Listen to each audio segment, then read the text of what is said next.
Hello and welcome once again to another episode of Tetrad TV. That's right, this is episode 4, Rehashes and Remakes. We've got an awesome episode for you guys. All 4 of us are here. That's right, we've got Hand Grenade, Raccoon Eyes, Last Pen Fighter, and of course me, Knee-Link. Hello, everybody. Is anybody there? Hello? Yes, hello, Kling. Okay, How's it there going? we go. Perfect. I'm doing well.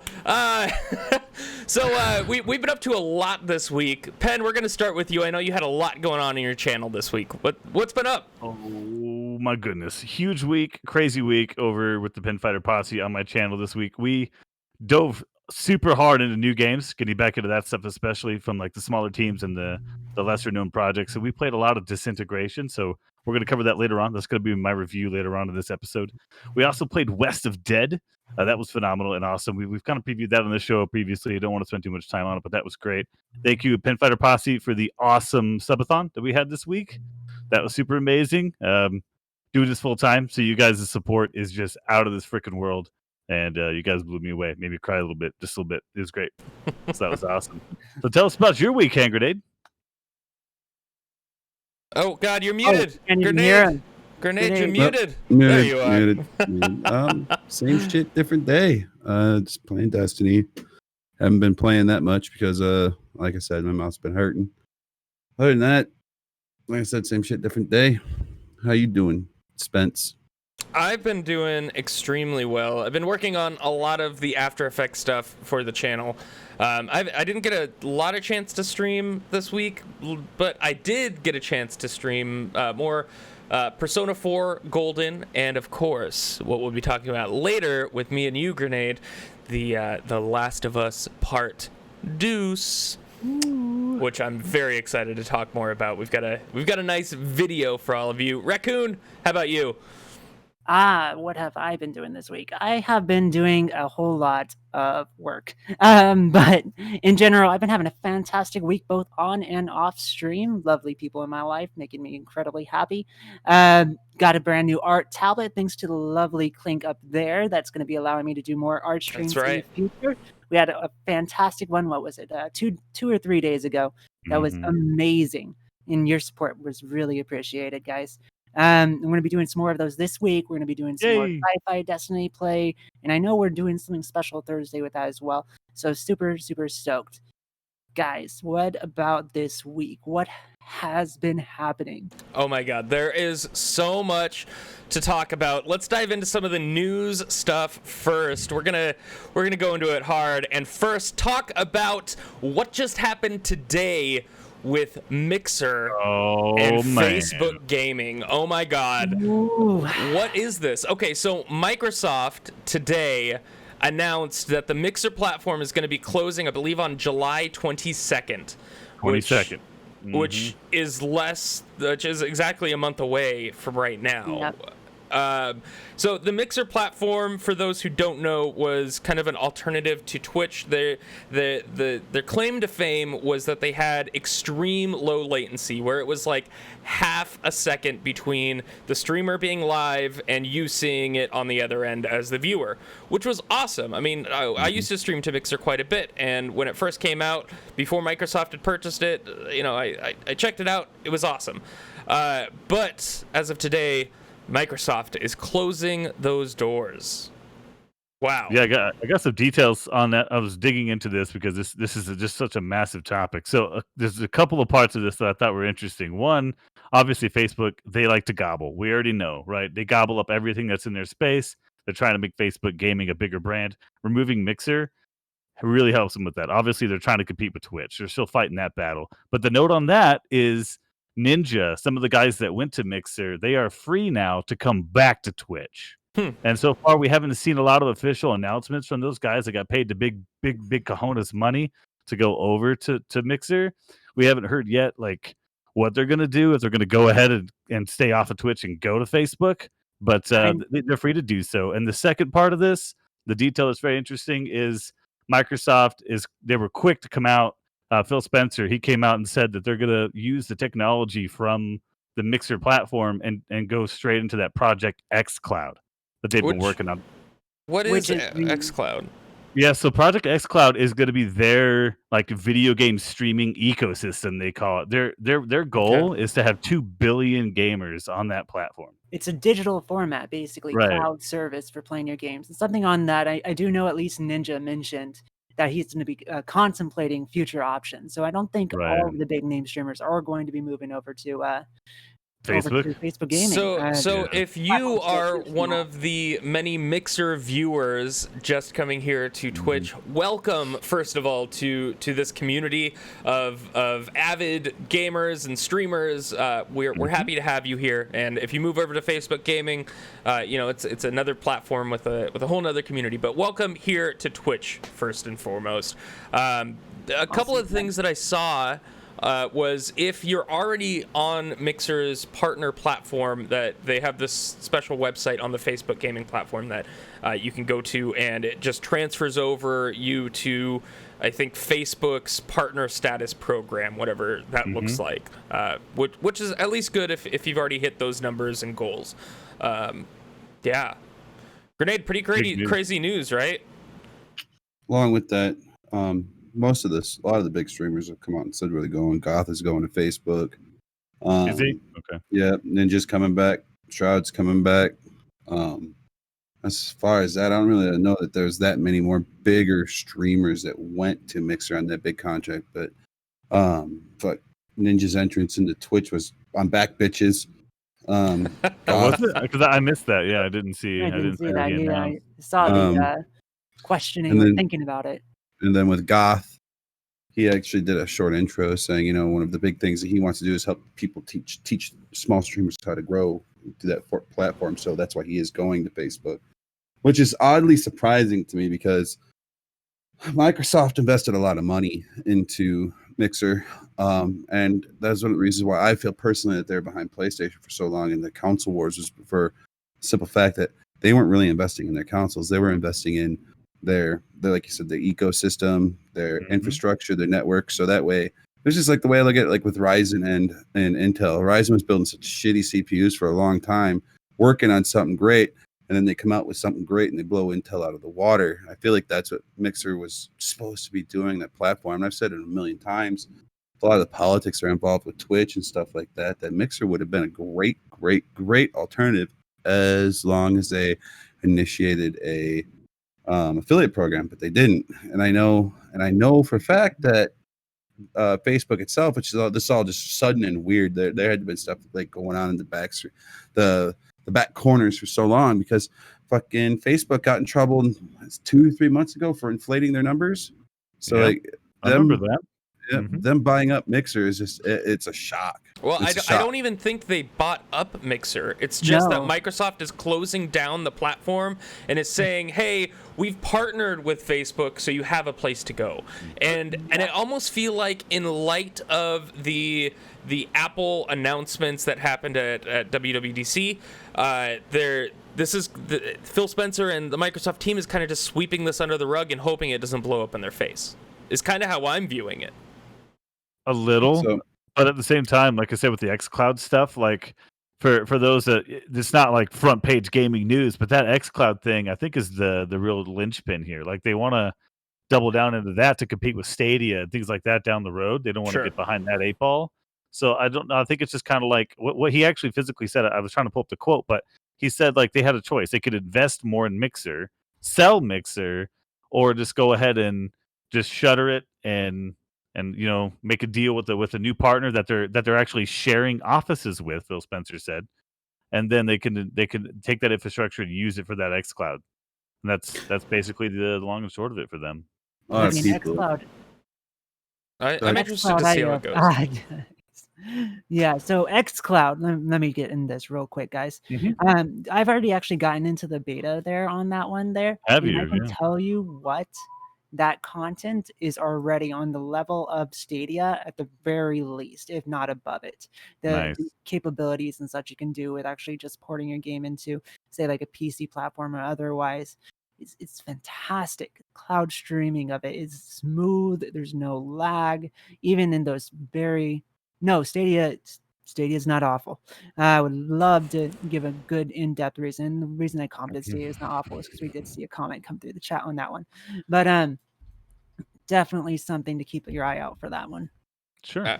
Absolutely. So we'll see how this mixer closing down unfolds. But anyway, welcome if you're coming here to Twitch for the first time or coming back to Twitch. Welcome back. Glad to have you. If you're a new streamer too, take this opportunity with everything going on. There's gonna be people moving over from Twitch to your designated communities. So welcome them in. Might help you out, help your channel grow. That's right. Mm-hmm. That's true.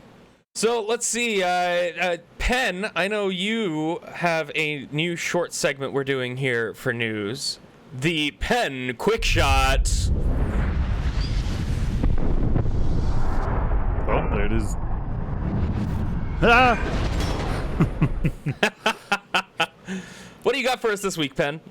That looks amazing. Yes, the Penfighter's quick shot. So the new shot of the day, right to the arm of all nerds, was Michael Keaton reprising his role of Batman. Now this all goes into the news that's been trickling in from the DCEU regarding the Flashpoint film that's going to be releasing.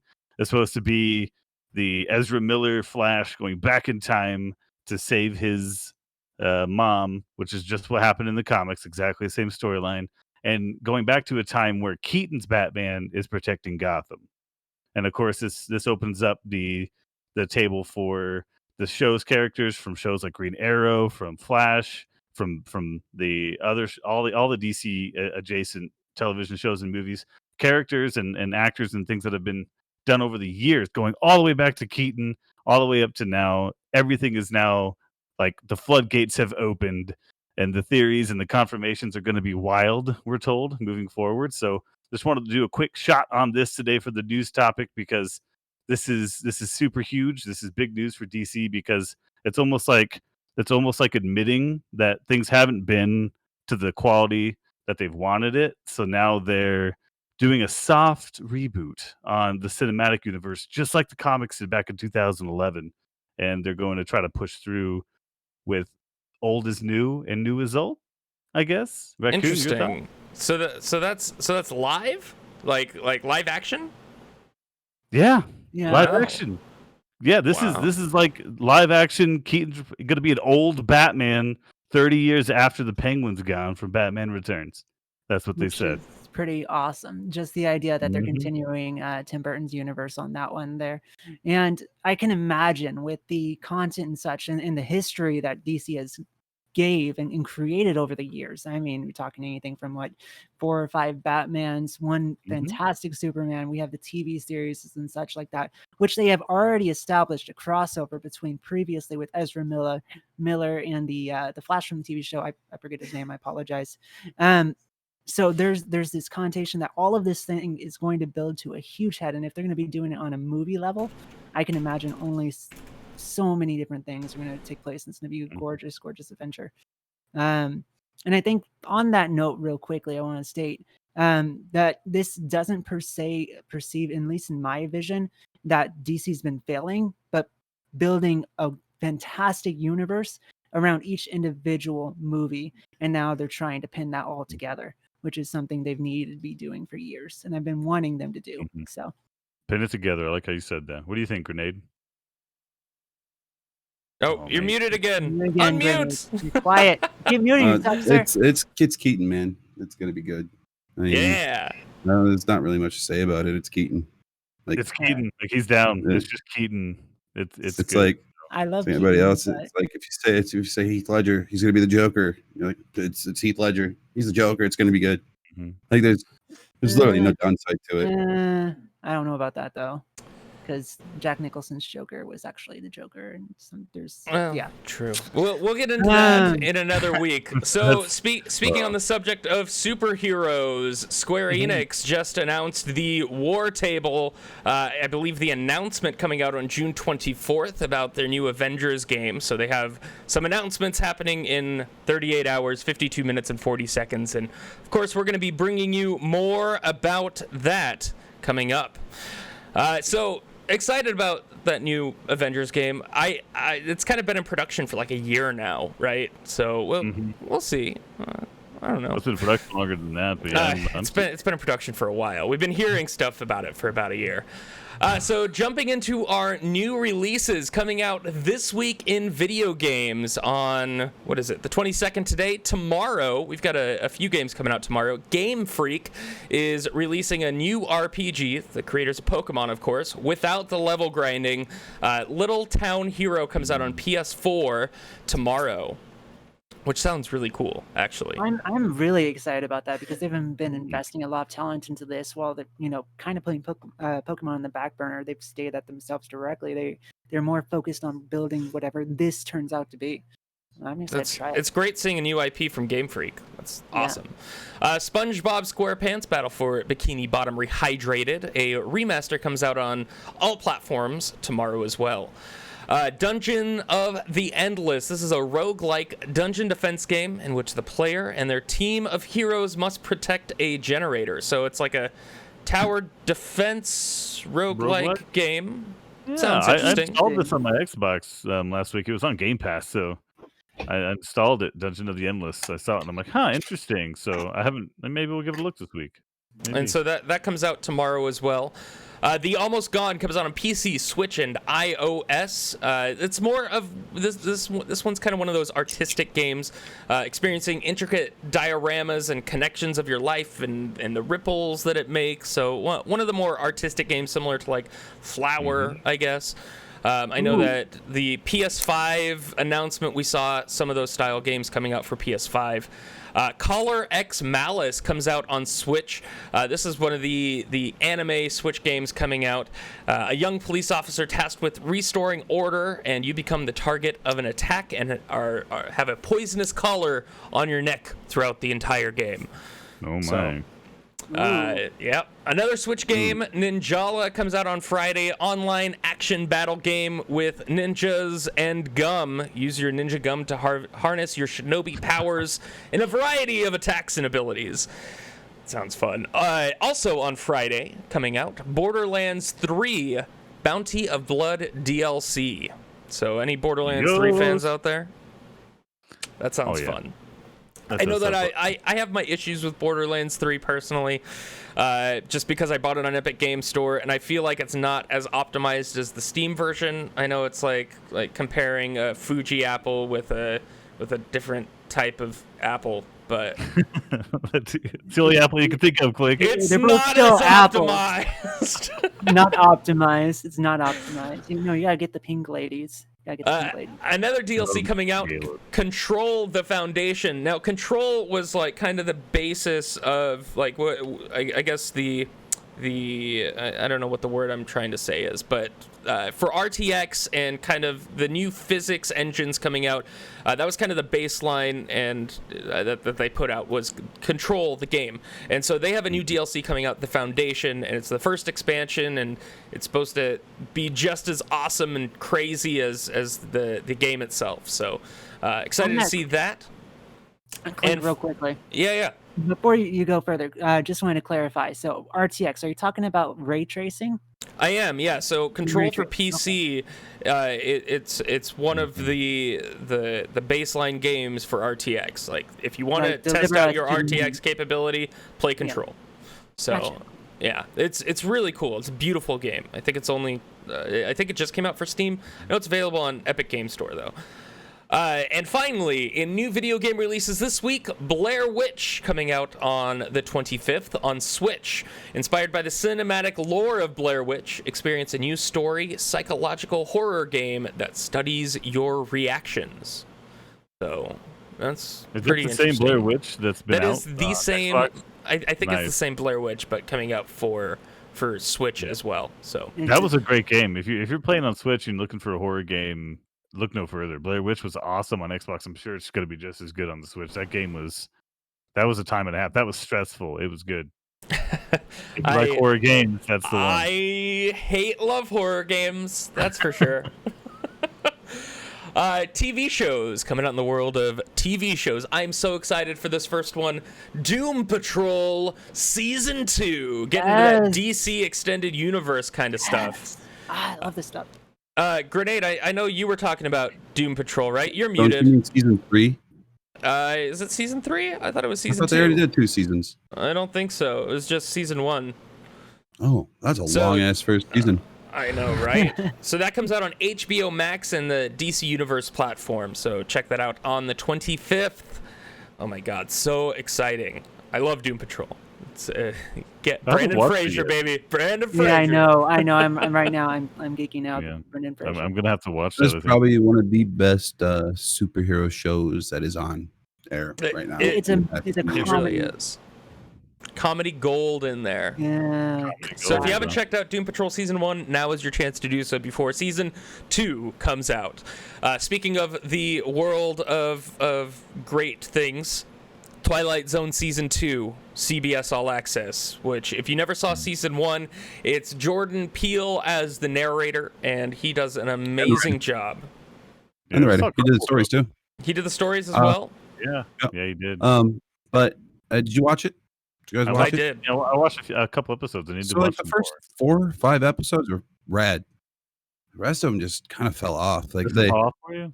yeah, they just weren't like I got bored. I got super bored. And I like Jordan Peele. I really do. I've been a fan of his for a long time. Key and Peele was one of my favorite shows of all time. 100%. And he's a phenomenal writer. Like Mhm. but that show just it started tanking. Like some of the stories weren't even just entertaining. You could tell you're sticking around just to finish the episode to see if it picks up. You know what I mean? Instead of just being sucked in. You're like maybe the next commercial will be good. But Well, I mean, maybe next season. Yeah. I'm excited for Season 2. Let's see what they pull out of that Twilight Zone. I knew you were gonna do it. That was amazing. I was excited to hear that. Applause. We just need to do you need to do your announcement voice for the entire Twilight Zone Right. setup. On the Twilight Zone.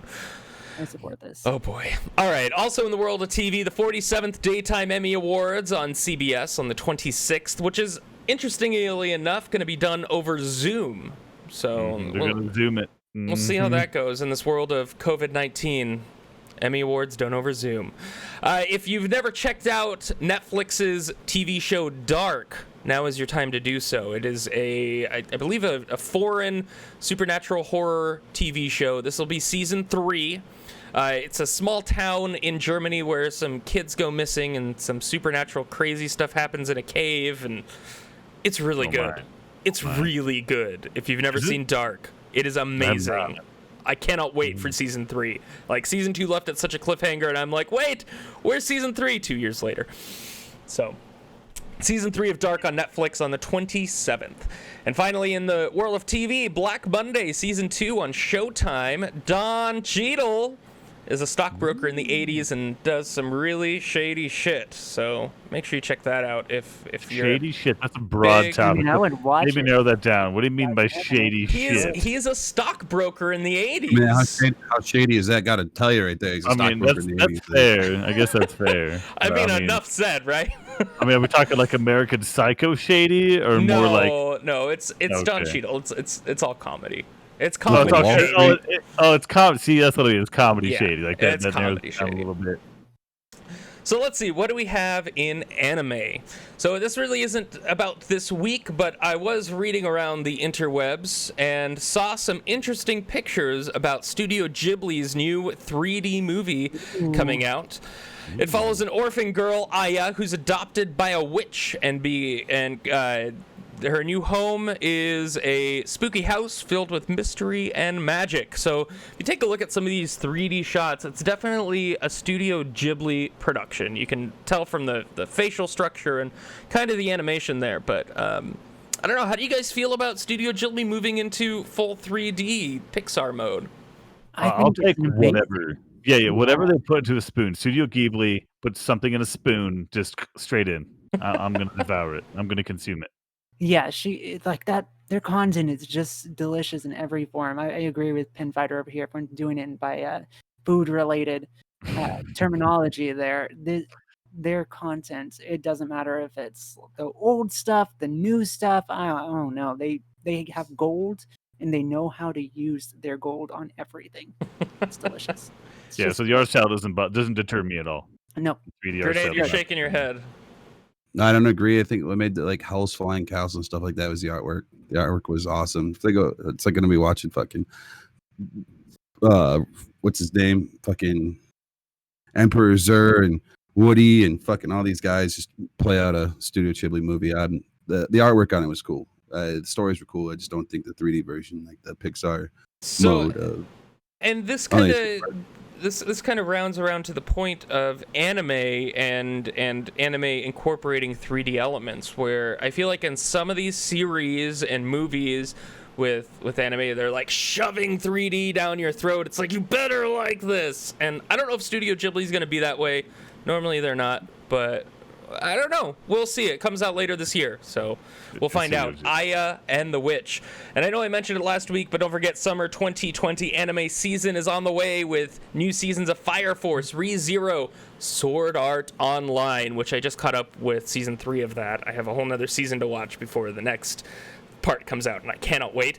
Season 2 of No Guns Life, which we've waited. It's gotten postponed. And of course, Fate Grand Order movie, which we probably won't get in the States till winter. But that's okay. I'm excited. Gives everybody, if they're interested, time to play the mobile game. That is true. True. So let's see. Anything good in movies, Clink? There's some pretty good stuff in movies. Aqua Slash on video on demand rental. A high school graduation party goes wrong at a water park. It is a horror thriller. I saw some of these trailers and there's like oh man. Sounds like a comedy. No, I don't know, man. People are going down a water slide and then a blade comes down halfway through and no. Okay, so it's so cringy, it's comedy. I got you. Yeah. Anyway. Anyway. Sharknado, except At a water film? park? Maybe. Yeah. Water park slasher movies. I'm down for this. I need to see Kind where this of goes. like Final Destination. Yep. I'm gonna watch like the 6th one in the row, and it's gonna be delicious. Speaking of Final Destination, I had read somewhere that Devin Sawa has agreed to return for another Final Destination. Don't know anything about it, but I know he has agreed to do it. Ooh. Mm-hmm. I like the My Final interest has Destination been movies. peaked. I am interested, Grenade. Next week you should let us know more about that. Let's see, on Shudder, which is kind of the center point of kind of everything horror right now coming out in this COVID-19 era, Yummy comes out on the 25th. It's a zombie horror film in Poland at a plastic surgery hospital. That sounds horrifying. Sounds Wouldn't horrifying. plastic be the opposite of yummy to a zombie? I don't know. We'll I see. don't know how this works. I may be reading into this. Anyway, so Yummy comes out on the 25th on Shudder. Comedy Gold coming up next in Netflix's Eurovision Song Contest. The story of Fire Saga. Will Ferrell's new comedy on Netflix coming out on the 26th, and I cannot wait. Oh, I saw the trailer. Click. I'm stoked too.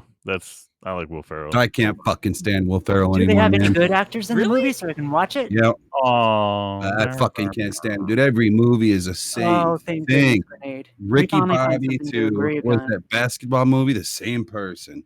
I mean, the last good one he did, honestly, was Step Brothers. I mean, Here's Click. That I was a good tried to be movie. polite. We were so excited, and they've just gone up and stabbed a knife right up into I our can't ribcages. take Will Ferrell anymore. It's the Yeah. same fucking Well, character over and I'll over. go at it. I I'll feel go like at this it. is going to be more like his ice skating movie that he did, whichever one that was. Oh God. Blades of Glory. It doesn't make me Blades of excited. Glory. That is literally Ricky Bobby on ice skates. I love it. It's great. I'm okay with Yeah, it. I'll take it. I'm too I quick. I'm don't with you. mind. We'll buddy it. We'll snuggle under a blanket, eat some popcorn, and watch it together. You guys can go buddy up on that one. So Jon Stewart is coming out with a new movie. He's the director and writer of this one. It's featuring Steve Carell. He's a Democratic strategist who helps a retired veteran run for mayor in a small conservative town. Irresistible comes out on video on demand rental on the 26th on Friday. Which sounds interesting. I'm a big fan of Jon Stewart. He's been a big activist as of late. I've seen a lot of stuff about him in the news lately, so we'll see how that is. Irresistible on the 26th. And finally, in movies, My Spy. This movie was supposed to be April theatrical release, delayed due to COVID, but it has Dave Bautista from Guardians of the Galaxy. He's a hardened CIA operative who finds himself in care of a young child who is kind of an asshole. So Didn't they do that already with like Jackie Chan and Vin Diesel. I mean, speaking of rattle off rehashes and action remakes, Yeah, I mean, Yeah, rehashes and remakes. Yeah, this has been done. This has been done so many times. It's like, I'm not interested. Let's be honest. right? he's a So- good actor. I enjoy his work, but no thanks. So our last subject of upcoming releases, comic books, because we love everything under the geekdom here. So first, comic books kind of also incorporates manga, so I try to incorporate some of that as well in this list of upcoming stuff for this week. And I know there's a lot more than just what we're going to cover here. You know, there's 80th. There's always so much. You know, there's always a comic book coming out, and so I was just trying to cover the like first releases of comic books in this list, so keep that in mind. First up, tomorrow Square Enix is releasing Final Fantasy 15, The Dawn of the Future, the story of the fall of the entire empire, and kind of a little bit of the backstory of some of these characters in manga form. So I love Final Fantasy 15. I thought that was a fantastic game, and I can't wait to read about it in manga form. So also on the 23rd, Batman: The Smile Killer #1. This is a one-shot and an epilogue to Joker Killer Smile. So if you read through Joker Killer Smile, this is the epilogue to that. Should be pretty awesome. Okay. And so that one's more young Bruce Wayne grew up watching the Mr. Smiles TV show, and the show he might have been watching influenced him in some way, is kind of what the synopsis reads. That's kind of the story. Okay. Yeah. I have not read that, so I'm interested. So yeah, check out Joker Killer Smile and the new one, The Smile Killer. I don't know. Spectacular. Kind of a play on words there, right? Like they just switched the title around. They did. Green Lantern 80th Anniversary 100-page super spectacular comes out tomorrow. It's a collection of the universe's most legendary Green Lantern tales. That's So. exciting. Now that is exciting. I would probably pick that up. Was not because really a the fan of idea- the movies Green Lantern, but maybe Maybe they'll reprise it coming up. Sinestro, though. Sinestro was perfectly cast. He was cast so perfectly in that movie. Just 'cause I'm he's a good excited about actor. the next comic book too on the list. Totally. Rick and Morty presents Council of Ricks #1.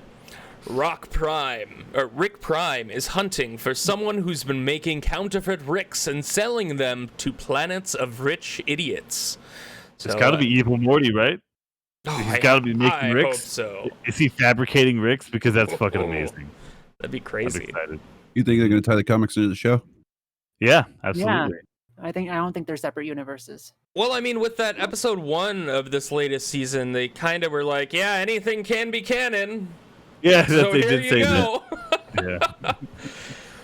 All right, let's see. What else do we got? We got a few more things coming out this week. Kick-Ass versus Hit Girl #1, a brand new story arc where new allies or old allies become new enemies in this new comic book release.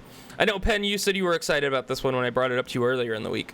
Yeah, it looks super dope. I mean, great story. I like Kick-Ass anyway, but then having Hit Girl and Kick-Ass kind of being at odds, I want to know more. Like, tell me more, desire to know more intensifies, all those memes, 100%. But the art, like, just take a quick second, guys, when you get a chance. Kick-Ass versus Hit Girl, just look at the art. Because I Totally. took a second to look at it, and the art for this is fire. I love it. Ooh. Nice. Let's see. Lady Death Blasphemy Anthem. In a post-scorched Earth, Lady Death becomes part of the Sworn, a group of supernatural anti-heroes to take on the Trinity and Halo Corp. So, I'm a fan of Watchmen. Oh. We'll see how this one goes. That sounds like much. It sounds like a There's a lot lot of going different on there words. with Lady Yes. Death. I don't know. Did you guys watch the new Watchmen show on HBO? I did. I did. Absolutely did. Touched on it. And Touched on it. Yeah. I'm a big Watchmen's fan. I've liked the movie. I've read the comics. I've read all the books, the graphic novels, and so the thing about the Watchmen, it's always been like politically motivated. Mm-hmm.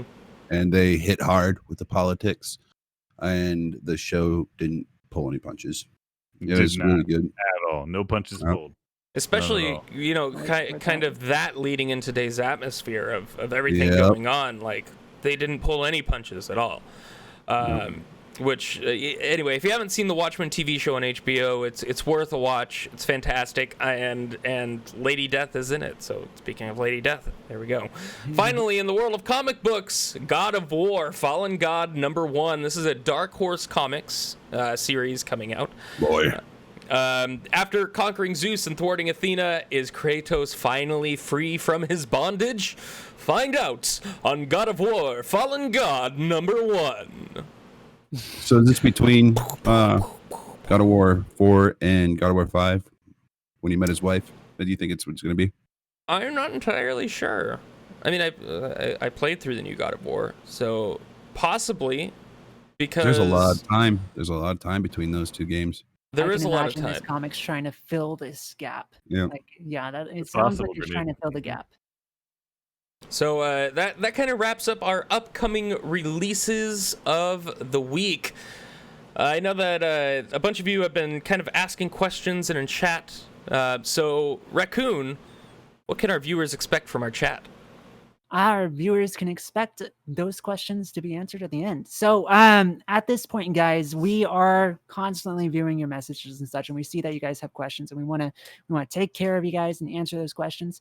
So I can't keep track of it all throughout, and we can't keep track of it all throughout. So what we're doing here is we're letting you, in the last 10 to 15 minutes, ask your questions. We're going to have a cutoff timer, but ask as much as you want then. If there's important questions you ask throughout this, I'm going to try to keep track of it, but the best way to make sure that those questions get answered is wait till the end of the video, stick out with us, and we'll be more than happy to give the information you guys are looking for.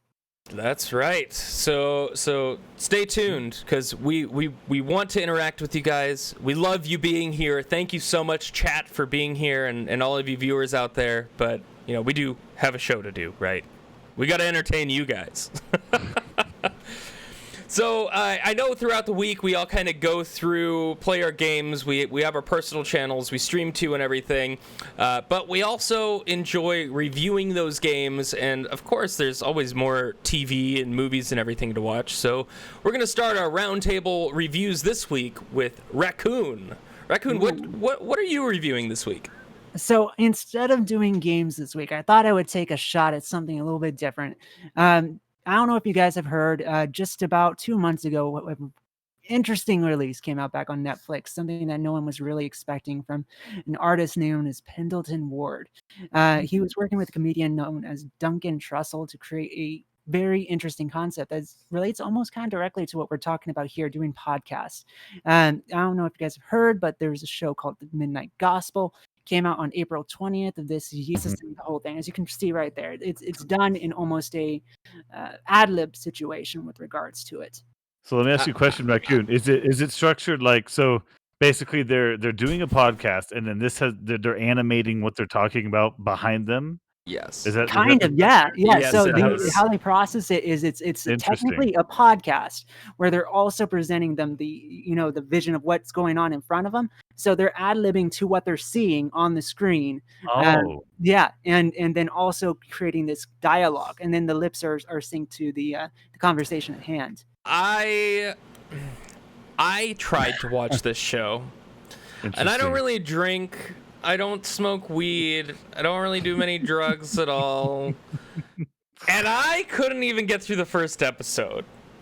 Oh, God. So... was it so different? Was it because it was like super different? Because it was basically just two people shooting the shit back and forth as if they were super, super stoned, and I just couldn't handle it. I couldn't handle it. Because it was like, yeah, man, bro, what about this over here and this over here, and this leads to this and this leads to this, and oh man, and this thing here, and I'm like, oh my God. Yeah, no. It's okay, Clink. So one of the cool things about this is each and every episode, podcast. He's technically the character is podcasting in each of these different virtual realities he's exploring. Is each one is unique ideas and concepts, and the way they handle the conversation between the two main characters in those is entirely unique to that episode. So if you don't want like the zombie episode, that's just like too much drug topic, too much whatever, and you want to go and talk about like mysticism, there's an episode entirely about a guy with a fish in a bowl on his head. He doesn't have a body, but they talk about Wow. mysticism and like mages and magic and shit like that. And then they go to another episode where it's literally the main character with his mom, and I think it's actually I have to double check on this, but I think it's actually the voice actor's mom who did it, because they tie in and they actually use the voice actor's name, his real name, instead of the Clancy character name, because it's just a weird, interesting experience, and it's an experience. It's Interesting. not per se just a regular show, in my You, opinion. you have brought something interesting for my eyeballs today, Raccoon. Yeah, I know, and that's just the trailer, guys. Tell me if you can get through that first episode. Yeah, I'll do it for Kuhn. I'll watch. do at least one season. Don't do just one episode. Do the first entire season, because otherwise you will not know what it's like. A lot. You're right, Grenade. Like that's Okay, asking the for first a lot. 3 episodes. The first, the first 3 episodes. I don't know. I could probably sit through an hour. Okay, I can dedicate an hour to that, but I'm skipping that first episode. I can't watch it. I tried to watch it twice. Episode 2.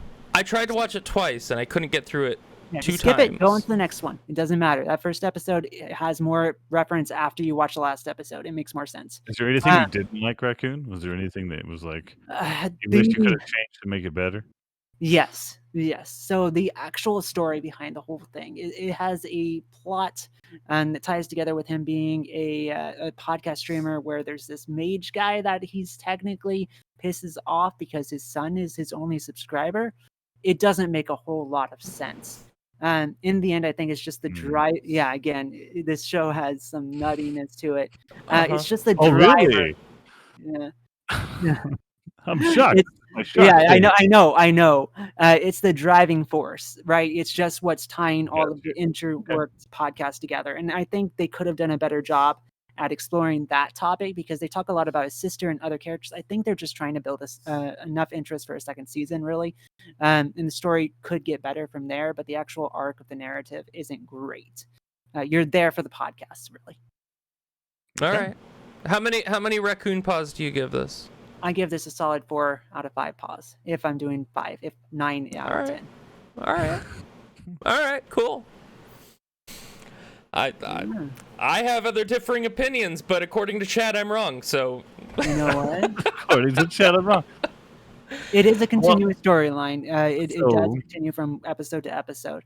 But if you have any more questions about it, please feel free to ask at the very end. I'd be more than happy to answer those questions for you guys. Yeah. So I know Clink, Grenade, you guys are sitting on a bomb you're about to drop on this chat. Oh my God, totally. Let's get to it, guys. Let's get to The Last of Us 2. You guys' review, your thoughts.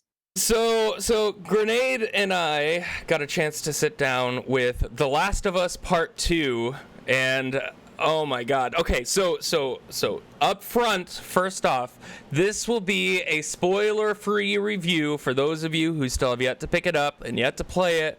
So you don't have to worry, you don't have to mute, you don't have to veer away. Spoiler-free review, okay? Mm-hmm. You good with that, Grenade? I'm good. All right, cool. So I've got a nice little video that I put together of it. This is some footage. I was very impressed with The Last of Us Part 2. So it picks up at the end of the first story, the first game, and I was really impressed, first off, with the facial animations and just every detail that they can get out of these characters' faces. It really helped me build a connection with them. But first, before we get into that, I just want to say this window here, you might recognize it from the beginning of the first game from The Last of Us. I think it's the same window, personally. I don't Absolutely know, though. Is. It is. Absolutely is. Absolutely Okay. is. I So recognize that right off the bat. I thought that was pretty cool. Just in reviewing this, picking that up, like, hey, I recognize that window. So the environment itself, just absolutely gorgeous. Don't they use the same rendering that Horizon did? I think so. I mean, it looks like it. So it doesn't beat the shit out of your PC. You mean if your anybody doesn't PS4? know, yeah, PS4, whatever.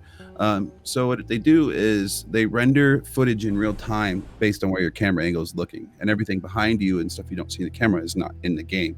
So that way, it has enough time to fully upscale and render and make everything look fucking beautiful. I mean, and look not at this, lag like time. walking in the snow on a horse in a forest. It's beautiful. Like that is one thing that I have to give this game for sure. So, The Last of Us 1, if anybody doesn't know, was one of the most epic stories. Like, the gameplay itself is a lot of fun, like a whole lot of fun. But the story itself is what beat out and made that game so fucking spectacular. So if you haven't played it, I urge you to play that first. Just do a quick spam through, because this literally picks up with the same people, the same story, and at the ending of the first game. So if you want to know the entire story of the first game, you got to play it. And along with that, So real fast, the video that's playing behind us has Joel playing guitar, and you can actually play guitar in the game, which I thought was really cool. Like it just brings that human element to it, and with just the facial animations and the mocap that they did for it is just phenomenal. And I started strumming the controller as fast as I could, trying to play all the random notes, and you can definitely play the metal on there. I was like, That's awesome. Yeah. So of course we can't get into a Last of Us game without the zombies and the horror element aspect to it. I mean, the combat system is a lot of fun in this game, and I think they improved it from the last game. To tell you the truth, it's not so clunky. It's actually pretty absolutely fluid. It improved. does look smoother in this trailer. Was that you guys' experience with the gamepad in your hand? Like, was this super smooth? Yeah. This is my actual gameplay. So Oh, is it? Oh, okay. Yeah. I had the same experience, and it's cool too because it's got the world is involved in it too. Like, I kept getting my ass beat by a zombie, and I was able to start pummeling his face into the rock, and she actually used the side of the mountain to smash the zombie's head in. Yep. Oh, that's dope. Yeah, it was actually pretty cool. I kicked the guy through a tree, which was pretty cool. Like, the whole story it's so far I'm having a lot of fun with it. And with this game, there's been a lot of leaks, a lot of spoilers, and even the critics have given this game a lot of shit. I haven't really read. It's like the Metacritic itself gave it a really high score, but the player reviews gave it a low score. If you ask me, so far I'm super enjoying it, and I don't think anybody's really gotten through this game yet. So, like, I've heard the first 5 hours is kind of slow, but I've also heard this is like a 15-16 hour game. So, which I mean, I'm enjoying every moment of it. And you know, at the end there, you saw Ellie playing guitar, and that's really what this game is about. Is the human connections that you make, and some of these evil enemies that you encounter. Like, not necessarily just the zombies being, you know, this evil entity, but like the human element of the whole story is really what I feel like it's about, instead of it being about the zombies and about the outbreak and everything. It's about the human interactions you have. It's about a story about humans in an apocalypse instead of humans trying to survive an apocalypse. Yep. That's fair. Yeah, that's what the first one was too. So I mean, that sounds exciting, man. I mean, they stuck with it. So far I give this game, like, in my 8 hours that I played it, I mean, it was flawless for me personally. Like, I was taken aback at the surprises, cliffhangers, everything about it. I would say that for me, this is like, I can't say it's 5 out of 5, but like, it's up there, like 4.75 out of 5. Like, it's real good. I'm about 3.5 hours deep into it. I like some of the ideas, like the new mechanics they implemented in the game, like the hearing aspect and stuff. I'm gonna give it a 3 out of 5, simply because I don't think your routes to getting to certain places are clear enough. Like, I ran around in a circle for about 30 minutes trying to find a little crack in the wall, and I did. It's just because it wasn't. But isn't that part of being in a zombie game, is figuring it out for yourself? I mean, there are a lot of puzzles in the game. Yeah, but at that point in time, I think that was like one of those, like a nitpicky type thing. Like, Right. Sure. we just make this tedious right here, and it wasn't needed. You know. Okay. But I'm definitely at my time. I'm doing a 3 out of 5 right now. All right, cool. If you get a There chance is to play Last it, of Us 2. Last of Us Part 2, it's out on PS4, exclusive on PS4, mind you.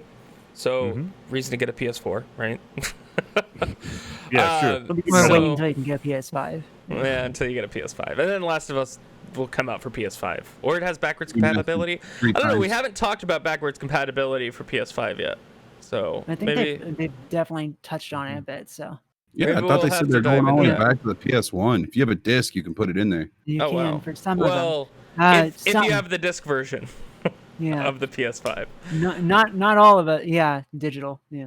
So, pick up The Last of Us Part 2. If you aren't caught up with The Last of Us story, there's a bunch of really good YouTube videos out there. 15 minutes, you can fly through the first game of all the important plot lines and storylines. If you don't have time to spend 20 hours in a game to catch up with the new one. So, that is The Last of Us Part 2. I hope you enjoyed that video, guys. I know I enjoyed making it. I enjoy making all our videos. I enjoy that you're I happy. enjoy watching you be happy about said video. I'm not sure I would enjoy the game, but So, last Pen Fighter, what did you review this week? So I reviewed Disintegration for you guys. I was able to do a full review. I've almost 100% completed this game. So, what is Disintegration about? So Disintegration, published by Private Division, which is part of Take-Two, developed by V1 Interactive. Seeing the footage right here behind me as I'm speaking. This game is the background of the setting for this is that in order to combat the end of resources on Mother Earth to protect the planet, humans came up with this idea where they could move their consciousness into metal bodies, into robot bodies. Trouble is, a certain portion of humanity decided to force this on everybody because it was the next evolution of humanity, and now we must fight a war over that concept. So that's the backdrop for the gameplay that you're seeing here. What the game is in essence is a blend of two different gameplay genres. That would be a first-person shooter and real-time strategy, so FPS and RTS. V1 combined these two elements into one game, which I feel was super ambitious for a 30-man team making their first game. It's super ambitious. So you guys are seeing the gameplay behind me now. I'm on my grab cycle. I'm playing as Romer Scholl. That's the main character. He used to be a pilot, like a drag race pilot with grab cycles, if you will. And he was one of these celebrity crossovers that went from human to synthetic, and it inspired a whole generation of people to join the synthetic side. But of course, much time later, when the villainous plot has been more revealed and the war is fighting, he is no longer on the side of becoming synthetic. He's trying to protect what's left of humanity. So you see me on my graph cycle here. In this particular mission, I'm running the 2 auto rifle cannons. Each campaign mission kind of sticks you with something. You don't really get an option to choose your loadout from the campaign missions that I played, which should be just about all of them. I think I have one more left. Got a pretty good sense. This is pretty early on in the game. So what I'm doing now is I'm shooting that little green goo, that's healing goo, I don't know what else to call it, on my team down below that I've been ordering kind of around the battle space here. And Grab Cycle allows you to change your field of view and move around in a way that I've never done in a real-time strategy. I can get up ahead of the battle and plan things out, or I can hang back and sit behind my troops like I'm doing in the video a little bit here and letting them go up and fight, and I'm healing them and I'm trying to pick off targets when they're not interested in me because, guys, you are a glass cannon. You're really fragile. I know it looks like I'm playing a fun shooter, but I'm telling you guys, you are not Master Chief in this. I mean, You are I see not- that you're your not playing health just Doom. dropped totally to 0 right there. Like, you're almost Right. dead. Yeah. I'm almost dead. Exactly. I played this on Maverick difficulty, which is the recommended difficulty. I tried one mission on the easiest, and you can blow through it. So don't do that. You definitely want to use all the gameplay mechanics at your disposal. So as far as my actual review for this thing goes, the controls, super nice. It felt great. Everything was a button touch away on my Xbox controller. So if I wanted to tap the right bumper and issue my troops in order, it works like a ping system from like an Apex or a Warzone. You just kind of target an item, a troop, or whatever. You tap your right bumper, and they'll go and either attack it, or they'll move there, or they'll pick it up, interact with it, do whatever you want them to do with that. So that was nice. You can rotate your weapons with the button. Everything was one click away, which was great because I was wondering how do you fit an RTS with complex controls into a first-person shooter with a grab cycle. So So how much is a game like this? You know, it's from a newer studio. It's kind of mixing these genres. How much are they asking for this on Xbox? $40. $40. All right. I think it also just came out for PC as well, right? Mm-hmm. Yeah, it was Cool. $40 on launch. Should still be the same. You get out. What's that? Can you get out? Like as Oh, the get off pilot? your grab cycle. No, Yeah. Okay. no. So there is a multiplayer component as well, guys. But unfortunately, I was never able to matchmake in order to review that for you guys. In theory, that would be pretty cool because it would be you and at least one other player on a battle space with NPCs and other things running around too, and your team and certain objectives to do. And you'd be obviously fighting the other grab cycle like you would in an FPS multiplayer, but then you have the RTS troops down below that would be fighting as well. Sounds dope. Wasn't able to actually try it. Which brings me to kind of the negatives for this game. There are a couple of them. For one, I don't know if you guys can kind of see in this footage this whole time, there is no indication that an enemy is about to wreck my face. There is zero indication that that's about to happen. You're going to notice that when the footage transitions, especially to the next little scene here that I've loaded up for you guys. But the enemies, they get really strong later, and they can down you before you get turned around to see that they're there, right? So with the heads-up display not actually giving you an indication that an enemy is about to attack you, that was a little rough. You do have the ability to scan, but you can see I'm scanning in the footage now. You can only scan what's in your field of view. So if something is just off to your right or left and they're about to ambush you, That's interesting. Not having a map or something with this also being an RTS crossover. yeah, correct. There is no map. So that kind of there's no map. There's very little in the heads-up display other than what's going on with your troops, and that kind of stuff. So you see that battle right there? They popped up behind me and wrecked me almost to dead. I had no idea. No idea they were coming. So that's a problem, especially since some of the checkpoints are brutal. You've played through 30 minutes of carefully plotting and picking your way through just to get smashed by something that pops out of nowhere and you have to restart that whole grind. That's a little bit of a problem given that you're so squishy and that these ambushes are for realsies is the term that I want to use there. And so that's a big detraction for me. And the second one is that it's imbalanced. The campaign, the boss fight, I did it live on stream. My chat was like trying to cheer me up because I was getting frustrated. They took away my squad for the boss fight, but the boss still had his squad.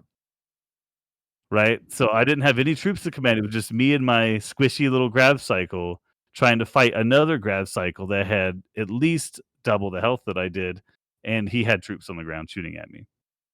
So that was pretty imbalanced. But overall, it blended the two gameplay genres together extremely well, and so that made this integration a lot of fun. But ultimately, the lack of the heads-up display and, of course, the relatively short and imbalanced campaign kind of bring it down to a 3 pens out of 5. But All it right. was definitely worth playing. I would say consumer value, give it a little time. I mean, nobody's playing the multiplayer at all here at launch, so don't expect that to be a component of the game unless something crazy happens and this game blows up out of nowhere. Maybe give it some time. Maybe, pay $20 for this, $30.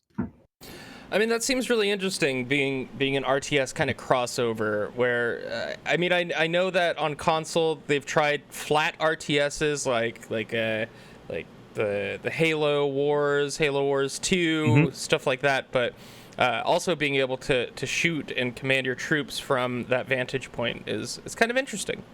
I don't know. Yeah, I'm really good. I a think fan of it's a great- sci-fi games. It's a great debut game. Yeah, especially from a small studio, but like I said, it kind of you're gonna be left feeling a little, the character development's there, the story's great. I don't want to reveal too much about the story, but you spend a lot of time Mass Effect style getting to know your squad, which is kind of cool. It's not just like nameless automatons that you're ordering to their death. Like they're actually people that you care about, and there's a story there.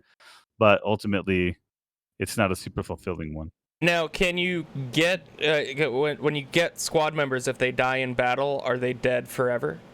No, you revive them on the battlefield. Okay, all right. Or you lose your mission and restart. So Got it. So you can't lose your squad. nope, Interesting. you can't pull an Ashley Williams. Nope. That's pretty awesome. Cool. So Disintegration, check that out. I think it's PC and Xbox only, right? I think Maybe. so. Yeah, something like that. So that wraps up our roundtable reviews of the week with Midnight Gospel, Last of Us Part 2, and Disintegration. Check out all those games. They're pretty great. And TV shows. So I think Midnight Gospel is available on Netflix. Netflix. Yep. Awesome. So big ticket item of the night. Drum roll. Which is rehashes and remakes. As we know, the world we live in today of playing video games and watching movies and TV shows, there's a remake and rehash of almost everything right now. You know, all of the AAA 90s games, you know, you'll find a remaster of it somewhere out there.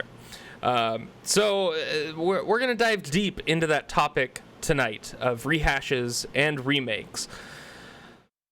Penn, Absolutely. how do you want to start this off? We're going to start this off by discussing the culture, because that's kind of the backdrop for all the discussions about what we're doing. I mean, obviously, we can get really nitpicky with certain genres, do it better, blah, blah, blah. But let's talk about the culture of rehashes and remakes, like why it's done, the purpose behind it, because I think that's what fuels whether or not we view it as a valuable product on the We're consumer going side. to buy it either way. Not always. Not always. Sometimes it's such a blatant wallet grab in the current culture of remakes that it turns me off and others off right away. And you get skeptical. Like with Final Fantasy VII is a great example. Like right away, it was like they're playing on this because they know I'm going to buy it. They already know I'm going to buy it because it's Final Fantasy VII. Right. But so are they then taking that responsibility to then make a good game, or are they just going to go ahead and try to cash in? So Clink's brought it up multiple times the last couple of weeks. He's furious the way that they remastered the Command and Conquer games. Right, and then we have a lot of people. Not even games. I'm sorry, not even games. They took 2 of the titles. It is called Command and Conquer Remastered, as if it's every single game in the series, and they missed like 8 of them. Yeah, I was really upset with that game. I bought it on Steam the day it came out, and I'm like, you call this a remaster? Like, you reskinned it. That's it. Right. Like, Whereas this is not a remaster from the ground up. When I saw I haven't played it yet, but when I saw footage, I saw Grenade playing Final Fantasy VII. I saw Raccoon playing some Final Fantasy VII. She was telling me about it. I'm super stoked to see that they did the game. Here it is. Here's Final Fantasy VII, and we have just updated it the best we can. They took their time with it. A lot of my concerns got allayed, but again, the ball was in their court. So the culture is that are they doing this to give us a good product to reward us for being fans for a long time, or are they doing this because they're losing money and this is all they got? I think That's there's the debate. a good cutoff right there with Square Enix is a good example. Square Enix is not losing money. They have come out with a few really good hitting ones, and then we got our trash games every once in a while, Final Fantasy 15. But they're sitting in a good place, and people have been asking for Final Fantasy VII remakes for years and years. And I think for once they're actually on the right track with something. They're releasing something that is going to be over time released, and they're building a story, and it's a brand new one tied into the old content they have already out there. So it's given people a brand new experience. People have never been able to experience Final Fantasy VII before, whether it's just too old for them, there's not a platform they can play it on, what have you. Now that's how you do a remake. You don't just slap a new coat of paint on it, put it out in the same condition as it was, with the same exact bugs as it had before. Are you referencing Halo, madam? The Halo remasters. Maybe. I actually don't mind the Halo remasters though. Like, yeah, I don't either, but I agree appreciate with it. I do agree with the complaints, right? Some of the complaints that came out, even though I didn't share them, I could understand them. Like, okay, so they remastered Halo 2, they made it look pretty, but could they have at least fixed some of the things that have always plagued the game? They went with more of like here's a pure remaster, a pure reskinning of the game, and they kind of left it at that. I think there was even a button you could hit, and it's like a new game. Mm-hmm. But see, for the price of it, I was okay with that. For $40 or for the Xbox Game Pass, like, I didn't feel like it was a cash grab because I can own just about every single Halo game that came out $40 or for a $1 subscription or $5 subscription. So I didn't feel like that was a cash grab. But getting back to the subject at hand, the culture of remasters and remakes, and it comes down to nostalgia and taking these games that we've all known and loved and bringing them up to today's standards. I want to know who's legitimately finished Final Fantasy VII. Twice. It's not a remake. In the first week. Yeah, it's not a remake. If you play the first game, it's not. It's an entirely different game. It is. The combat system's cool. They brought Cloud. That's why it's not called remaster, though. It's called remake. They remade the entire thing. They remade it, updated it to today's standards. The original game was cool because like it was the first time they took like a 3D drawing, rendered it, and had a 3D character moving around on that drawing, which kind of made it look like it was involved. Like he was involved in that actual world. It was the first time we'd seen that. Although the combat system was pretty basic. The nostalgia of that game though was like the grinding aspect of it, the story aspect of it, the different machines. Like it's been long enough. People have had time to play. You don't run into a machine in this one at all. What do you mean? Kind of sucked. I ran into many machines. Emerald, no, the Ruby, Emerald, the ones where you get the big ticket summons from. Those aren't in the game. Well. But I don't think you ran into those in the area that the game takes place in Shinra. Yeah, no, you don't. You fight those machines in the first game. The first remake only takes place at the beginning of up until the original game, right? So that's why it's called Final Fantasy Remake versus a remaster, and it's also not called Final Fantasy VII Remake Part 1 because it's not Part 1 of the original story. Not trying to give away anything here, but like it's gonna go off on something we don't know about. I think they used the remake, Cloud, Midgar, Barrett, Tifa, Eris, all them. I think they just used that as the grab. I think we're gonna get I think they're pulling us in for the nostalgia, and with that we're gonna come back for the next game. And I think it's kind of like I use this term a lot.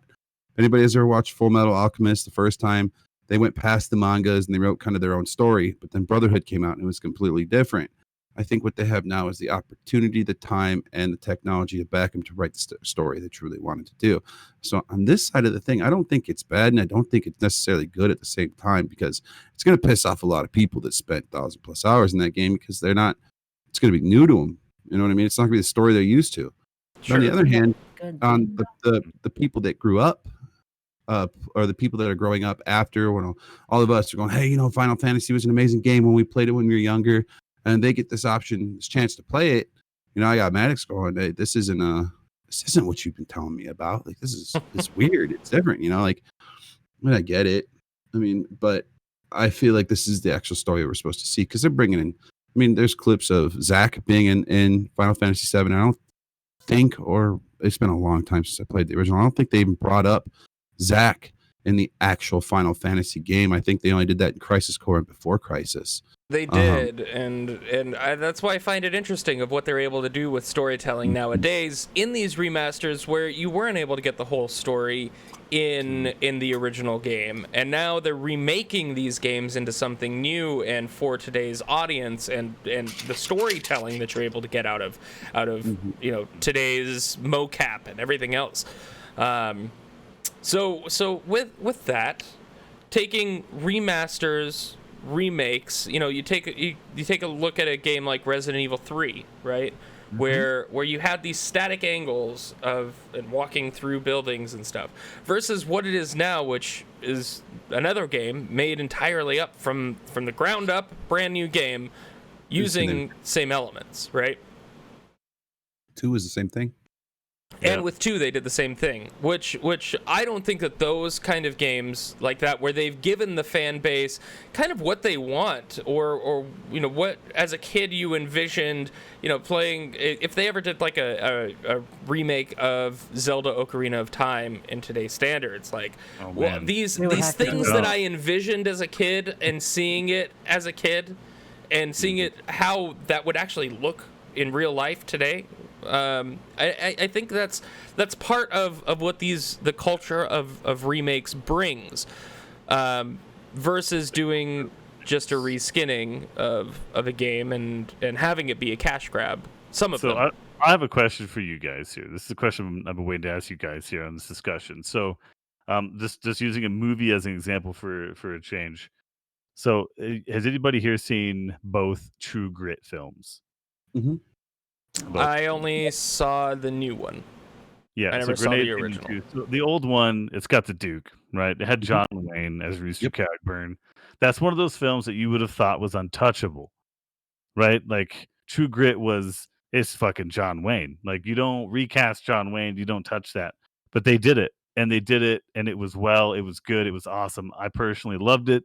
Most people that saw it gave that a high rating. I know it won a ton of awards. Matt Damon had one of his best roles in that film, by the way. Same thing with what's his face, the older guy, Rooster in the new one. Jeff Bridges. Yeah, Jeff Bridges, yeah, but Jeff Bridges is a phenomenal actor, anyways. yeah, he crushed it. He was disgusting and awesome in that film as Rooster Cogburn. I felt like I connected to his Rooster more than I did Wayne's, which people are going to But shoot me that's for. But here's the question. So it was good. If it's good, if you enjoyed the remaster, remake, rehash, is it okay that they did it? Does it then make it okay? It's all entirely personal opinion, though. At that point in time, That's the debate. I mean, my personal. Sorry, go ahead. So sorry, I'm not trying to interrupt you there, Bear. I think yes. I think yes. So this is why they do it. Money and desire and the combination of both. There's going to be people who just want to cash in on it. And there's people who are going to make a game or a movie and such that they wanted to see the way they wanted to see it way back when and bring it to now so they can get all of the encompassing ideas across. And then there's people wanting to do both. And I think we can enjoy each and every one of those. There's people out there who simply just want to see a game reskinned with modern textures and such like that. They don't want the script touch. They don't want the gameplay touch. They just want to see it exactly how it was. And they complain if it's nothing like that. Good example is Final Fantasy VII. And it's not okay if you don't like it, then, right? It's still okay. It's still okay though. Like, but if other people are enjoying it. So take that idea and put it into Warcraft 3 Reforged. People were upset that it was the same thing. Is it because that the developer studio promised that it was remade from the ground up and it really was just a reskin? Like, if the game or the movie or the TV show isn't doing the justice that the developer or the creator has promised, then it looks like a cash grab, and yes, people will be upset. Yes, absolutely, because then your developer's lying. It's not providing a full story. It's not providing the truth to the customer that is supposed to be expecting this type of content. If they tell them, it's all about presenting correct expectations. If they tell you that this is going to be a remaster, that it's going to have everything rebuilt from the ground up, Neverwinter Nights 2, Baldur's Gate. A good example is Baldur's Gate when they remastered it for the mobile version and then the enhanced edition and such like that. It's literally the exact same game. They knew they were going to make the exact same game. They just made it better by putting it out in the completed state, higher graphical fidelity, and it runs on just about everything. I've ran it on my mobile device without any issues. So that's a good example. And then there's cases where they'll tell you they're going to remaster it, remake it, and then Command and Conquer. Yep. And what are you doing on Grenade up there, by the way? I was going to talk about True Grit, but we're past that now. I'm just listening. Oh no! No. We could go back to True Grit. I could talk about that movie all day. That Rooster Cogburn, though, is completely different than the Duke's Rooster Cogburn, because at the time, that clean cut Marlboro Man looking thing was what sold. But I think that, personally, because I love Western movies. It's like 310 to Yuma. I feel like the new 310 to Yuma was better than the old one as well, because instead of being that spaghetti Western type acting, I feel like you got more acting out of the newer ones that would be more indicative of that time. Like, you had Christian Bale and Russell Crowe like playing more like you would expect, like from a real individual. Right. And then of course the modern anti-hero, right? Right. So. But like Rooster, right? He was a drunk. I mean, granted, in real life, the Duke definitely drank a lot, but he still had that stand-up Elvis Presley Marlboro Man look, whereas in Rooster himself was a drunk. He's belligerent, falling down. you're definitely questioning his morals more so than anything in the new one. So at that point in time, I think a remake is warranted on the good ones. And the only reason why they don't do so well as the first one is because the people that are older were the ones that saw it when they were our age. You know what I mean? So I think stuff like that, like the classics like that, which weren't bombshell, super mega awesome Marvel status movies, are okay to redo because you see the life of those people nowadays with better actors. And I'm not saying Duke was a bad actor because I do love the Duke. Yeah, first time especially, you know. Right. You know, and then it's like not Spartacus, Gladiator, like that's another remake. But like Russell Crowe, like you see what it's like in that time. Not everything's so clean, you know, like Silverado. That was another one. I mean, you see what it is in that period of time, which is so much better because it's more realistic than what you saw back in the old spaghetti western days. Right, so they're just a better quality product is what you're saying. So Mhm. that's what makes it okay that they did it, which brings us to the big, you know, the elephant in the room, Spider-Man. Right? Constant rehash, Ooh. constant remaking in the film industry, right? So is it you mentioned that the classic films they come across a lot better because we're a couple generations removed from the original. They're able to invest more into pulling us into the realistic, you know, get us invested into the story and characters because they're more realistic to the time because they have the better technology, sets, actors, whatever, because of the time difference. But what if you only have 10 years of time difference or less? Yeah. Because those probably, you know, Amazing Spider-Man was a total reboot of a franchise that, you know, we all really liked when it came out. I don't think it needed a reboot, but it is. But Right? granted, Amazing Spider-Man was a different story of Spider-Man. Like Amazing Spider-Man's a different comic entirely, right? It was the Amazing Spider-Man. Exactly. Went off. So it wasn't really a reboot. It was the telling of a different story, a different almost IP, would you, of Spider-Man. At that point in time, it's like that's like comparing apples to oranges. So the Amazing Spider-Man didn't have much different than the regular Spider-Verse. I mean, it was cut shorter, and it got to the point quicker. But I mean, So I think something to talk about right there, and something Klink brought up really important, is Spider-Man has been redone so many times, it's hard to state there's one type of Spider-Man. There's one way to do it.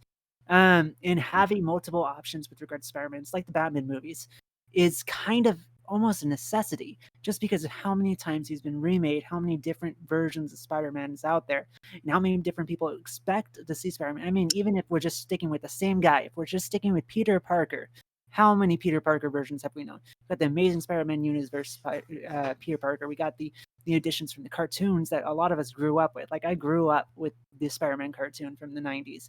I fucking love it. It's why I love Tobey Maguire's Spider-Man so much because it was just like a rip from that show. And then there's, you know, the brand new Spider-Man, which is he's great. He fits the comics, the original concepts. It's fantastic. But if you want to make him the Amazing Spider-Man, he's not that guy. That's Garfield. That's Garfield. He is a better cast for the Amazing Spider-Man. I would agree with that. a little more punky, a little bit more edgy, definitely for sure. But Tom Holland, the fucking Stan Lee, come out and said that Tom Holland was the best Spider-Man he's ever seen. And that's Stan Lee, you know. Yeah. That's his Spider-Man. Yeah, but it was. I mean, how awkward is it? Because like that was me with Peter Parker, right? I related to Peter Parker when I was younger because I felt awkward and nerdy and dorky, and just to go on that power trip and to go along with Peter on that power trip in the movies and in the comics just felt great, right? Like it just felt awesome. Like, dude, what if I could soar through building tops and get a hot chick to like me because I have spider power? Like, this would be super dope. So yeah, so I get why they you know, that's something that a lot of people love that they did it again for that same reason. Raccoon, like Batman's a good example of that too. Like, you know, they've done Batman for the different generations, some better than others, and they've allowed different tellings of it. And for my part, and as far as like the comic book rehash, yeah, Martha. No, I do appreciate the different storylines and universes from comics, and I can separate those out. So maybe I just kind of view like the Nolan verse as something different from the Burton verse, you know? Real quick with that, that was actually written in the lore, comic book lore, that Clark Kent's dad did have communication with Bruce Wayne's dad, Thomas Wayne, and he knew it was going on, and he told them that Smallville was the best place to land him for an ultimate power being like that. He'd be raised. Like, so that was calculated. That was actually in the golden age of comics too. So Yeah, it was. I've never forgotten that once I heard that. Yes. Okay. So real quick, just because I want to throw this out here, Mama Jen made a comment, and I have to agree. So Michael Keaton was the best film Batman. Now, Ben Affleck was the best Batman as literally designed in the comics. He is freaking Batman. He's got the shape, he's got the height, he's got the personality and everything down. Now, here's the issue. Michael Keaton does not fit Batman at all if you're going based off the comics. He does not fit the role. He does not have the look. He doesn't have the body type. He is simply Michael Keaton Batman, and he is good at being that particular weird, strange character that is only unique to him. They never made him in the comics. He's not the same guy. And that's a good point. And now we have Robert Pattinson, who looks to be fantastic. It looks like a fresh, brand new start for Batman. And then, you had freaking Nade's making a face up there. I know. You are smoking drugs, aren't you? That's why you like that. Give me a second. I have to finish so you guys can hate me in a second. You're gonna hate me in just a second. I'm sorry. Oh, I'm about to make you guys so mad here. So before we get going too much further, because I really have to talk about this topic real quick, is one of the things the movies do is they try to present these universes. Christopher Nolan's Batman series, that is possibly one of the most devastatingly bad takes on Batman series I've ever seen. We have a Joker that's nothing like the Joker at all. We have Bane, who's nothing like Bane at all. And Christian Bale's Batman is good for the first movie and then falls flat the rest of the movies. And I think that's a good example of people are enjoying the characters and the content that they're seeing, but not because it relates back to the original source material. No. Now, And I think that's okay though. No, I think it's okay. We are straying super far off topic. Well, okay, so I was about to bring it back here. Now, we look at the superhero movies of these rehashes, is what we'll call those, right? Superhero movies are rehashes. Now, look at Aladdin, Lion King, all of these Disney movies coming out that were originally a cartoon and now are being remade as live action. Are those simply cash grabs from Disney? Is it more renewing their IP on that platform for trademark purposes? What does that look like? Why? I don't think it's a cash grab. Cash grab was Lion King 2, was Mulan 2.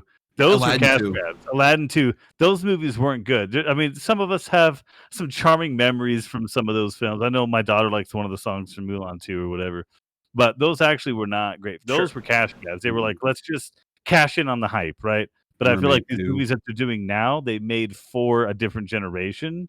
Okay. I don't feel like it's straight up cash grab. And for IP purposes, you're right, because that is actually a thing. Even Disney is not immune to copyright laws, and they have Disney to do is something. Totally immune to it. They have to do something with IP. They wrote the laws, right? They did not write the laws. They did write them. They did not write them. They literally changed how IP laws work. No, they didn't. They manipulated, but they didn't change it. The whole fair use law that you're thinking about, they took it to court and bound it up for 103 more years because Mickey Mouse is about to hit fair use, and they didn't want to use the pinnacle character. They could continue to do that. They literally control that market. That's what I'm saying. So it's not because they need to keep the IPs, right? That's just part of it. That's not the whole piece. There's a lot of pieces to it. Here's my but they didn't write the laws. Like those things, those are put into place for people like I would like DJs like they could use clips and stuff like that. That's why there's a fair use law. But Disney has butt fucked that to that's what I was saying.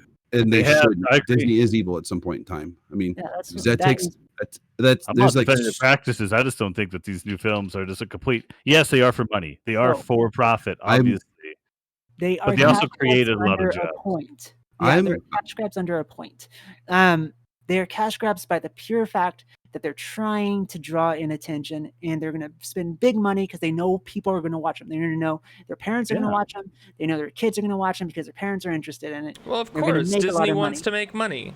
That's what it is. I'm not going to fault them for that. I don't think that's it. I mean, as evil as I think the Disney Corporation is, trust me, I think they're fucking evil. they're giving you the opportunity. Like our generation, when we were younger, I watch out, he spits. Like I could tell you all the parts that were cut out of Aladdin, and I'm sitting there with my kids going, "What the fuck, man?" I honestly really do think, on top of renewing the IP, they're still there to create an opportunity for parents to sit down with their children and try to have that same experience. There you I go. think at a fundamental level that's what it's there for. I mean, yes, there is some money involved, but That's what it's I there for. honestly, It's not about whether or not you have this song or that song. And everybody's Mhm. trying to cut up these movies and say it's just a cash grab because they did this, or they shouldn't have touched it because Robin's dead, or there's Yep. all these Right. there's all these complaints. But the point of these films is that they made for families is to sit down as a family and watch it. And I think that with these films, they've accomplished that better lately than what the Marvel's Avengers universe and some of these Exactly. other movies have done. I don't feel as good about watching some of those with my 10-year-old daughter as I do watching Aladdin.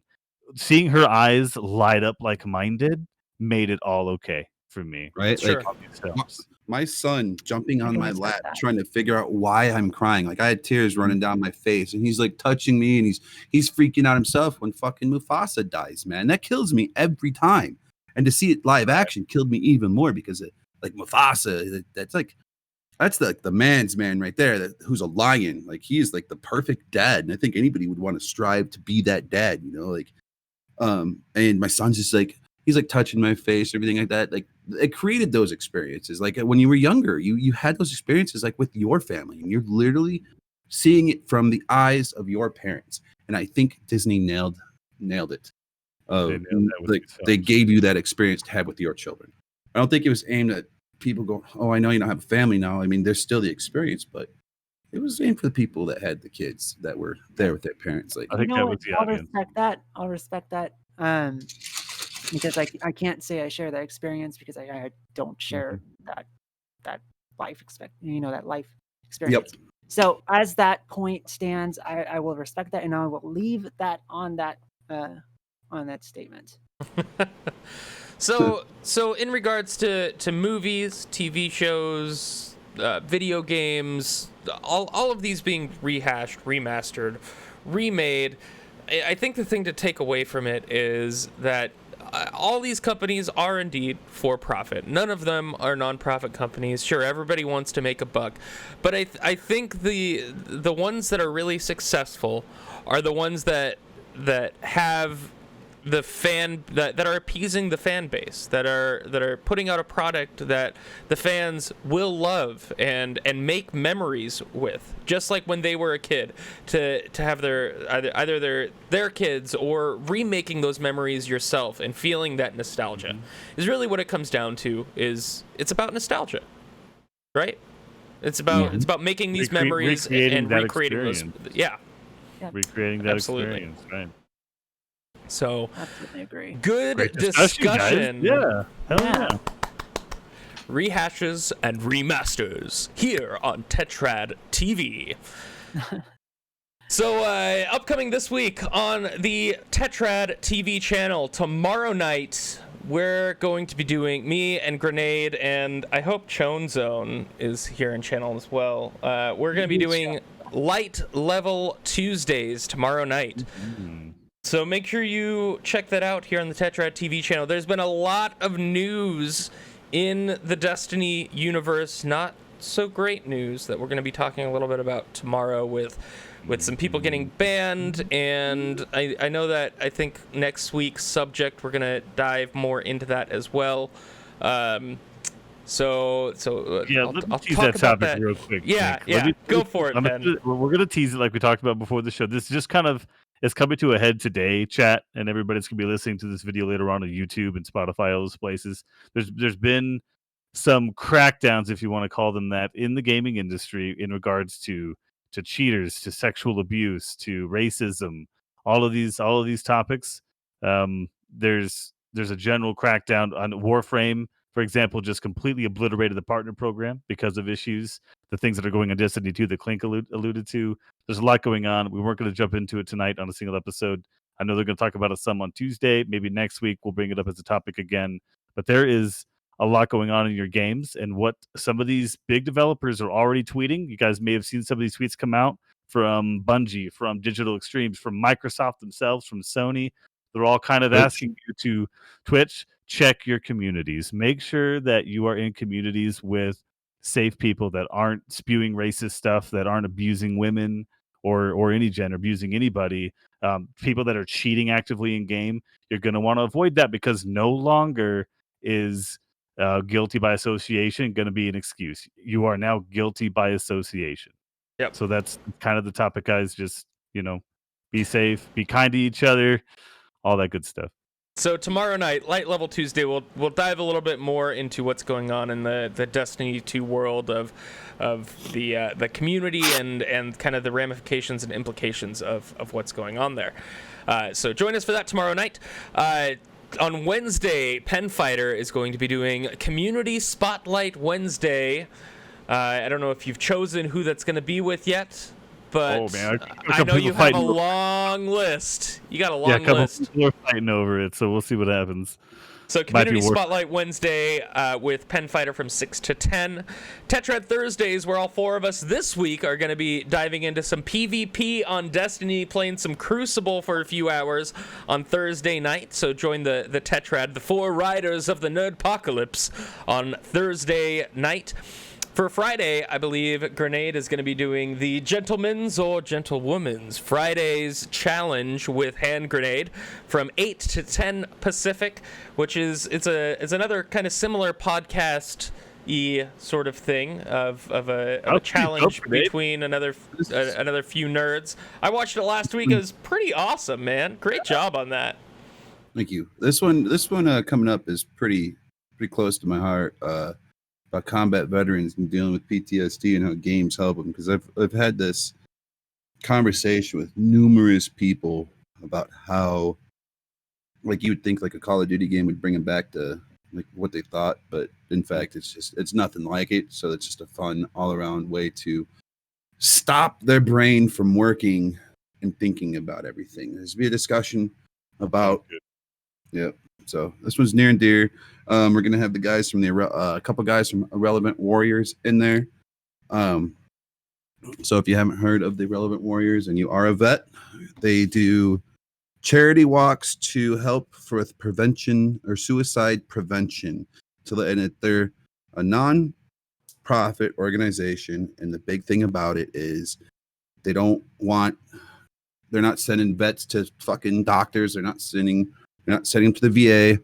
It's literally get together, you get in your silkies or you get in your PT shorts and you go for a hike and get hammered with people who are going through the same shit you are. And they're like, that sounds amazing, Grenade. Yep. So that's fantastic. So make sure you join Grenade for Gentlemen's Fridays from 8 to 10 here on Tetrad. Saturday, I think we're going to be working on some of the formatting of this here this week with me and Raccoon. Raccoon is doing game night Saturdays from 8 to 10 Pacific, where I think last week you were trying to do Cards Against Humanity and Jackbox. I know we're going to try to throw Super Fight in there, maybe some King Kong versus Godzilla in Super Fight. It's going to be fun. It's going to be fun. It's going to be a lot of fun for Game Night Saturdays, and we're going to be replaying this episode on Sunday for the weekly episode rerun from 6 to 8 p.m. Pacific for you East Coasters out there, so you'll have a chance to actually watch the show if it's not really in your time zone, and then we'll be taking questions at the end of that for the weekly episode rerun, just like we do live here, but we'll actually be on chat taking your guys' questions if you have any for that. So Q&A time. That's our schedule of the week. Ding, ding, ding, ding. Ding, ding, ding, ding. Q&A. Birdie. Well, one second. Birdie, are you still in here? I don't know if Birdie's still in here. Birdie Lynn or Bert? It's not Birdie Lynn. It's Birdie 711. Birdie 711. Yeah. You still here? I'm not sure. He asked a question about favorite superhero film, right? No, she asked where she could watch Doom Patrol earlier. You can Doom watch Patrol. it on DC Universe Or on HBO Max. HBO Max as well. Max. Yep.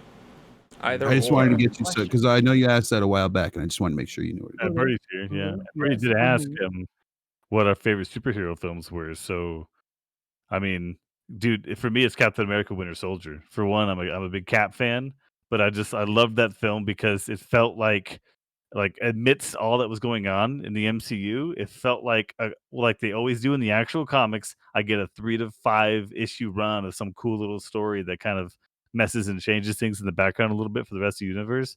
So I totally dug it. It felt right out of the comics. I love the acting. I like Chris Evans in it, and the point on that one, I love that they didn't have some. I know he's Captain America and he's already super fit or whatever, but they didn't do any of like the I am now shirtless and muscular. Mhm. There was one scene where he put a shirt on, but even the scene where he bench presses a fucking helicopter, he's wearing a shirt. And me with All the right. dad bod, I appreciated that we're helping the dads out a little bit. You know what I mean? I appreciated that film. That was mine. What about you guys? What's next? Mine is Thor Ragnarok. I just love the eccentric style of that movie. It's a fun kind of take you out of the universe kind of thing, put you in an alternate dimension. I love that movie. That was good. That was a good I one. agree. Grenade, how about you? What's yours? Raccoon's super excited to answer right now. Raccoon. All right. I see her. Guys, Rocketeer. 1990s All right. There you go. Rocketeer movie, man. That's a great That is a fucking movie. classic. Wow, As a child, nice. it gave me fucking nightmares. That helmet scared me for years, but watching it over again years later, I adore that movie. Good It's so pick. enjoyable. Mine's either the Shadow or the Phantom. And the only reason why Really? The Phantom? Yes. Billy Zane Phantom. Billy and- Oh, Zane. so Shadow. good. Billy fucking Um, Zane, dude. The reason why is I'd sit there and my grandpa would talk about those comic books that he read all the time. And it was like literally watching my grandpa's comic books come to fucking life. And the Shadow was just so fucking cool. I wish that is a show or a movie or something like that. Like this guy like clouds people's minds just by like creating an illusion like in their mind themselves. And it's just such a good fucking movie. And then the Phantom, I mean, what's not to like about a fucking badass dude wearing a purple tights talking to apes, you know? Now, for those tuning in, Fighting we are in pirates. our Q&A segment. Guys, ask us questions. Ask about the channel. Ask about what we're into, the discussions that we had tonight. Give us your We missed comments. one big question a little bit earlier. I'm not sure who, unfortunately, stated this, but someone asked if there was a Stadia delay on when using Stadia. So I don't know if the kinks got worked out, but I've been using it on and off for the last few months, and that the delay is negligent. When playing things like regular PvE and such like that, I Yeah, it is haven't faced negligible too for those. much You're right. issues. I'm sure with PvP it could be a little bit more complicated. I played Destiny on it, and I've never run into problems. In fact, when I'm loading into the tower, which as any Destiny player has experienced in the past, is a bit of a time span. Get a fucking It's- flat tire. Yeah, I mean, you might as well spend a few minutes, drink a cup of Mhm. coffee, get your shoes on. I don't care. It's going to take a minute. It's almost negligent. It's super quick. It's faster than my PC can So load it up. I got to do the beta test of Stadia on Assassin's Creed Odyssey when that first came out, and you could sign up on Google Stadia, and it was before it officially released or anything. And obviously it didn't have the same graphical fidelity as having it actually installed on your computer. Sure, I did notice some pixelation here and there, but the controls were great. I didn't really notice any delay in actual control. It was just when there were fast-moving things happening, I did notice some pixelation there. But, I mean, for being able to play that on your mobile phone on a Chromebook, like with like 2 True. gigabytes of memory without a hard drive, I mean, that's awesome. That's great. Yeah, back to the control delay, the input delay. I think going back to the discussion about xCloud and what Microsoft is doing, right? Aren't this low latency tech that they've had for Mixer? I think that's the point, right? Because like Yeah. PvP I haven't tried it myself, guys. This is just me going off of.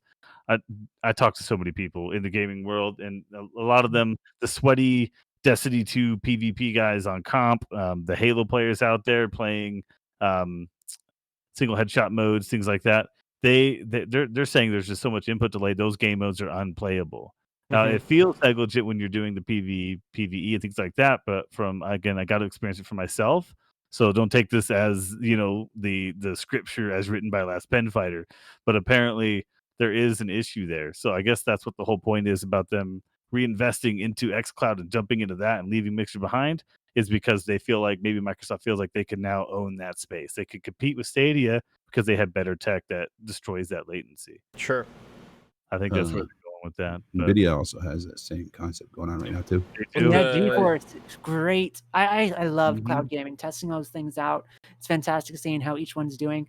My issue really comes down to games being available on those things. Like NVIDIA had a huge issue, I believe 4 or 5 months back, maybe a little bit longer, where they lost like half their games before it actually released out of beta because a lot of the game companies pulled out of it. So it's also true. about the games available to it. Speaking of cloud gaming, if you have enough upload bandwidth yourself at your house, I tested out this new app the other day called Rainway, I think is what it is. Let me double check.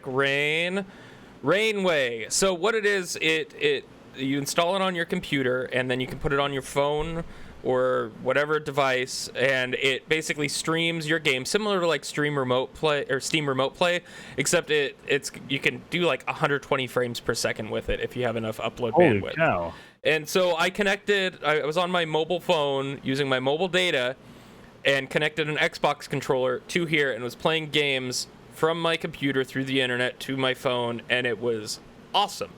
Really cool application, and it's in development and they're constantly updating it. So we are not sponsored by them or anything, but I just thought that was a really cool thing. Speaking of I remote really feel like we gameplay. were sponsored by Rainway. Where's the money? Yeah, I mean, yeah.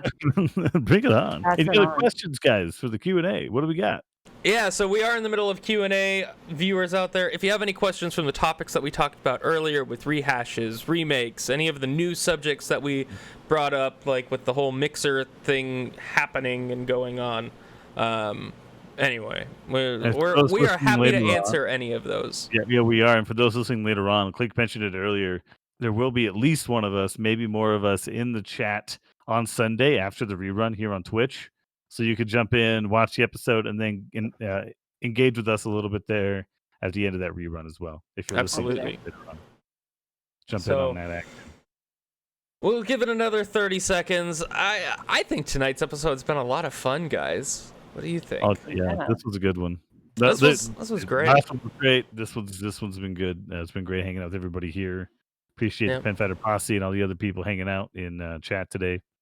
It's always lovely seeing all their beautiful faces chatting with us and hearing their Mhm. feedback and content. And guys, just so you're aware, if you're watching on Spotify or anything like that, we do have Discords available. So if you have any questions or advice or anything like that you want to give us on our streams, please do let us know, and we'd be more than happy to take that into account for future. Chone Zone 84 with a question. Do you feel this is better for the major streamers to get out of that contract and have that option to go back to Twitch? Fuck yeah. Yeah. I think we kind of talked about it a little bit earlier. Yeah, they got fucking buku dollars to leave Twitch to go over there, and they don't have to finish up their fucking contract, and now they can go back to the platform that they built. That most people are still actually.